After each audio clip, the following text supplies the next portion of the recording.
Why don't we just go straight into that? Why not? That works as well. All right, yeah, thank you, Sean. Another hugely eventful week for journalists in New Zealand. Perhaps the most eventful week since the mid-90s for the anarchist punk rock band Chumbawamba, whose phone has doubtless been ringing off the hook at the hands of New Zealand journalists looking to score a quick one over the Deputy Prime Minister. According to Tova O'Brien, the divisive views of Mr. Peters are not shared by lead guitarist Boff Wally, who made it clear that, this is great, who made it clear that he was to stop using their song as an intro theme for his political events. Perhaps not surprising given the band's Wikipedia entry states their anarcho-communist political leanings have led to irreverent views on authority and Marxism.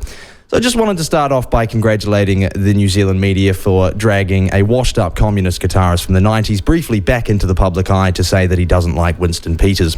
The mental endurance required to explain the inner workings of New Zealand's political system and Winston's place within it to a punk rocker called Boff Wally must be truly extraordinary and is worth our praise. I digress, though. It's also been an eventful week for interview refusals, pull-outs, pull-backs, back-downs, and, of course, the classic straight-up and down ignoring. I'll start this week with Environment Minister Penny Simmonds, who's actually been tiptoeing around a pretty basic interview with Michael Laws this week, last week, and the week before that. We want to get her on to discuss changes to water infrastructure plans and to expand on the advice she's given to local government bodies who won't get on board with them. She and her media team have made this interview very, very difficult indeed. After much toing and froing, she finally got back to us and agreed to come on last week, but promptly pulled out, offering up the infinitely suspicious something's come up line. Curiously, right around the time the government started catching a heat for its proposed changes to disability benefits, for which Simmons also has ministerial responsibility. They agreed to reschedule for the following week, that being this week, and then began ignoring me again until the day before the initially agreed upon make-up interview, saying again, it's been a busy week. I think it's entirely possible the minister is avoiding that interview about water for fear of being pulled up on the disability issue. Given her media team now say it's about optics or perception as to whether she fronts on the platform, well, she'd be perceived as a straight-shooting minister who doesn't flake on interviews. But there you go. Have to add Te Papa to the list this week as well. Our National Museum joins the Auckland Museum on the Holier Than Thou Hall of Fame after continuing to refuse interviews on the topic of the English version of the Treaty of Waitangi being vandalised by some hoodlums who abseiled down from the ceiling and cut into it with a power grinder.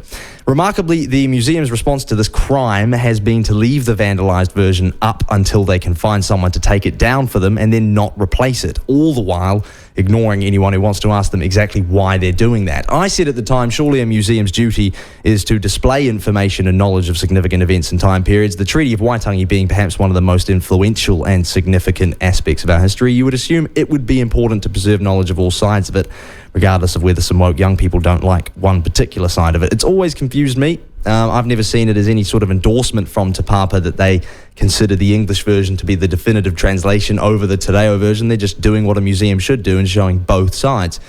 There are loads of museums that display artifacts or information pertaining to historical events that are widely loathed, contested, or otherwise unwelcome, which they do because it's what museums are for. But alas, not apparently.